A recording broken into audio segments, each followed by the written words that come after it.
చిత్తూరు జిల్లా పూతలపట్టు నియోజకవర్గంలో లోకేష్ పాదయాత్ర 8వ రోజు కొనసాగుతోంది. ఇప్పటి వరకు 100 కిలోమీటర్ల మైలురాయి చేరుకున్న యువగలం ఉత్సాహంగా ముందుకు కదులుతోంది. ఉదయం బంగారుపాలెం మండలం నుంచి తవనంపల్లి మండలంలో అడుగుపెట్టిన పాదయాత్ర మధ్యాహ్నం వరకు అదే మండలంలో సాగింది. బొమ్మాయిపల్లి వద్ద స్థానికులతో లోకేష్ మాట్లాడారు. అలాగే గొల్లపల్లిలో వడ్డెర సామాజిక వర్గీయులతో ముఖాముఖి అయ్యారు. ప్రభుత్వం రైతుల పొలాల వద్ద మీటర్లు ఏర్పాటు చేస్తే వాటిని పగలగొట్టాలని సందర్భంగా సూచించారు. పాలిచ్చే ఆవును వదులుకుని కన్నెగేదెను తెచ్చుకున్నారంటూ జగన్ను ఉద్దేశించి ఎద్దేవా చేశారు. నిత్యావసర ధరలు ఆకాశం అంటుతున్న నేపథ్యంలో నిరుపేదల పరిస్థితి అత్యంత దారుణంగా మారిందని ఆవేదన వ్యక్తం చేశారు నారా లోకేష్. ఇప్పుడు మీటర్లు ఎందుకు ఇస్తున్నాడు జగన్ రెడ్డి తెలుసా?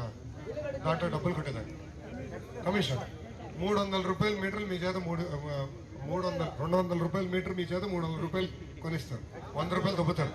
ఒక నిమిషం తాతయ్య, ఇక్కడ ప్రధానంగా ఇబ్బంది పడిపోయేది రాయలసీమ రైతులు. ఎందుకు నేను చెప్తాను, వాళ్ళు ఏం చెప్తారు, ఇన్ని ఫీట్ల వరకే ఇన్ని హెచ్పీలే అంటారు. కానీ మన రాయలసీమలో 1400 అడుగులు వెళ్ళాలా, ఇంత మోటార్లు పెట్టాలి. రెండోది, ఒక్క బోరు నీళ్ళు తోడేస్తా పోతే ఆరిపోతుంది. అందుకే మనం ఏం చేస్తాం, పొలానికి 4-5 బోర్లు పెట్టుకుంటాం. వాళ్ళు ఏం చేస్తారు, రైతుకి ఒకటే కనెక్షన్, ఒకటే మీటర్, ఒకటే మోటార్. ఇంకేమైపోతుంది మన పరిస్థితి, ఇంకేమైపోతుంది పరిస్థితి? రమేష్ అన్న మా తాతగారు గుర్తొచ్చింది. ఈ మీటర్ ఏదైతే ఉందో రైతులకు ఉరితాడుగా మారిపోతుంది. ఇప్పుడు ఇది ఎట్టుందంటే గ్యాస్ సబ్సిడీ లాగా ఉంటుంది. గ్యాస్ సబ్సిడీ అన్నారు 300 రూపాయలు ఉన్నప్పుడు 60 రూపాయలు సబ్సిడీ అన్నారు. ఇప్పుడు 1200 రూపాయలు అయింది. సబ్సిడీ వస్తుందా? పైన మేము పెద్ద ఎత్తున పోరాడుతాం.